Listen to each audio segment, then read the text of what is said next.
there is a problem with Indian Standard Time. Because it's trying to make a country that's almost 3,000 kilometers wide function under one time zone. Does it make complete sense? India lies east of the Greenwich Meridian line between 68.7 degrees and 97.25 degrees longitudes.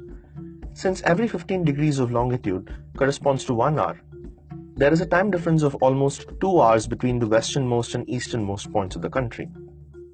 Which means if someone living in this end of the country experiences sunrise at 6 a.m., this end has already seen it at 4 a.m. And this is very inefficient in terms of making most of the day as possible.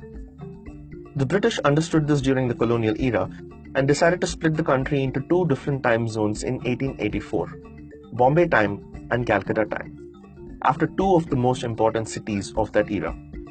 But in 1904, when railway lines started linking up important places, a single time system had to be followed to avoid confusion.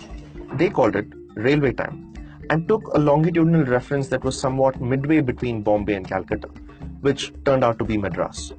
But the difference between GMT and Indian railway time was considered imperfect. There was a pressing need to make Indian time ahead of GMT by exactly 5.5 hours.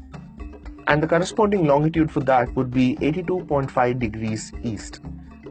The town of Mirzapur in present-day Uttar Pradesh was found to be on that very line. A clock tower that was constructed in 1891 was officially designated to show Indian Standard Time.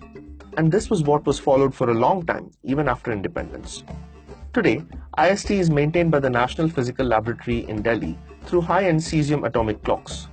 But it has still not solved the problem of differing daylight zones in the country, especially in the northeastern states, where a good number of daylight hours are wasted because of sticking to IST. As a consequence, people in cities like Guwahati spend an irrational number of daylight hours fast asleep and hours of darkness awake. Workers in tea plantations in Assam followed their own local time, Chai Bagan time, set 1 hour ahead of IST. In 2006, the Planning Commission endorsed the idea of having two separate time zones, but nothing much was done to put it in place. A year later, scientists from the IISc in Bangalore said there was no need to split the country into two time zones, but just reset IST 6 hours ahead of GMT instead of 5.5.